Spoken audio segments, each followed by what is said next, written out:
Assalamualaikum warahmatullahi wabarakatuh. Perkenalkan, nama saya Anissa Apriana, NIM 18404853 dari mahasiswa S1 Akuntansi Pagi. Di sini saya akan membahas tentang contoh kasus pelanggaran audit. Salah satu contoh pelanggaran etika audit adalah kasus suap Mulyana Wirakusuma kepada auditor BPK. Kasus ini terjadi sekitar tahun 2004. Mulyana Wirakusuma sebagai seorang anggota KPU diduga menyuap anggota BPK yang saat itu akan melakukan audit keuangan berkaitan dengan pengadaan logistik pemilu. Logistik untuk pemilu yang dimaksud yaitu kotak suara, surat suara, amplop suara, tinta, dan teknologi informasi. Setelah dilakukan pemeriksaan, BPK meminta dilakukan penyempurnaan laporan. Setelah dilakukan penyempurnaan laporan, BPK sepakat bahwa laporan tersebut lebih baik daripada sebelumnya, kecuali untuk teknologi informasi.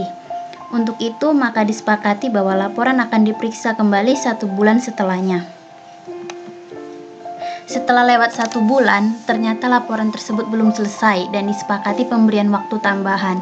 Di saat inilah terdengar kabar penangkapan Mulyana Wirakusuma. Mulyana ditangkap karena dituduh hendak melakukan penyuapan kepada anggota tim auditor BPK yakni Salman Khairiansyah. Dalam penangkapan tersebut, tim intelijen KPK bekerja sama dengan auditor BPK. Menurut versi Khairiansyah, ia bekerja sama dengan KPK merangkap upaya penyuapan oleh saudara Mulyana dengan menggunakan alat perekam gambar pada 2 kali pertemuan mereka.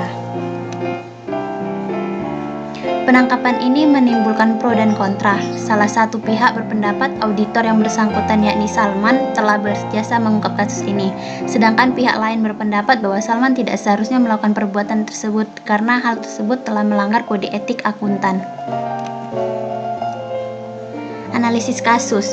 Berdasarkan kasus yang sudah dijelaskan tadi, perbuatan atau tindakan yang dilakukan oleh Mulyana Wirakusuma telah melanggar prinsip dasar etika akuntan profesional yang dimana terdapat 3 poin, yaitu yang pertama integritas, bersikap lugas dan jujur dalam semua hubungan profesional dan bisnis. Kedua, objektivitas, tidak membiarkan bias, benturan kepentingan atau pengaruh yang tidak semestinya dari pihak lain yang dapat mengesampingkan pertimbangan profesional atau bisnis. Dan yang terakhir, perilaku profesional, yaitu mematuhi hukum dan peraturan yang berlaku dan menghindari perilaku apapun yang mengurangi kepercayaan kepada profesi akuntan profesional.